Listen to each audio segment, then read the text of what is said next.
নমস্কার বন্ধু, আমি সুতপা। তা বন্ধু, আমি আপনাদেরকে সকাল সকাল এই যে এনাকে দেখছেন, এনার নাম হচ্ছে শ্রী শ্রী অন্নদা ঠাকুর। তা ইনি হচ্ছেন আদ্যাপীঠের প্রতিষ্ঠিত করেছিলেন আদ্যাপীঠ।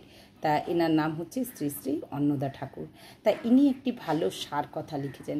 সেই সার কথাটা আপনারা একবার শুনুন, খুবই ভালো লাগবে কথাগুলো। বলছেন, সাধন ভজন করো বা না করো, বাসনা ভীষণ ভুলিয়ে যাও। দানে মতিগতি হোক না বা হোক, আসক্তি নিগড় কাটিয়া দাও। বলি না ছাড়িতে সংসার স্বজন, যেন না ছলিতে রিপুরা পারে। থাকো ভোগ সুখে সতত মগন, পাপ বোঝা যেন মাথে না পড়ে। আচার বিচার রাখো বা না রাখো, সাত্ত্বিক আহার করিও ভাই। জাতকুলশীল গণ বা না গণ, সতের সংঘর্ষ সতত চাই। বিদ্যা বুদ্ধি যত বা থাক না থাক, বিবেকের পথে চলিতে করো বা না করো সংসারে কাজ, পিতৃমাতৃ সেবা সহস্তে নেবে। মানো বা না মানো পরম পুরুষ পর উপকার করিবে সদা। বুঝো মা না বুঝো পাপ পুণ্য দুই, অন্তর সতত রাখিবে সদা।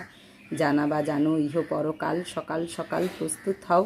মরণ সময়ে মায়া অভিনয়, মনে রেখো তুমি কাহারও নয়। তুমি মনে রেখো শুধু কাহারও নয়।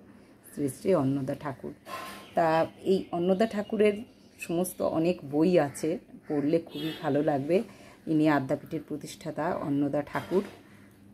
তা আমাদের পরম সৌভাগ্য যে আমরা আদ্যাপীঠে বাস করছি, এটাই আমাদের অনেক প্রাপ্তি একটা জীবনের।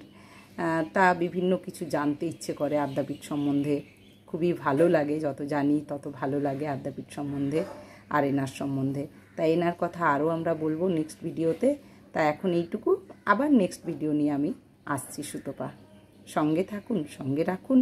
আর এরকমই কিছু তথ্য পাওয়ার জন্য আমি আছি, সঙ্গে রাখুন।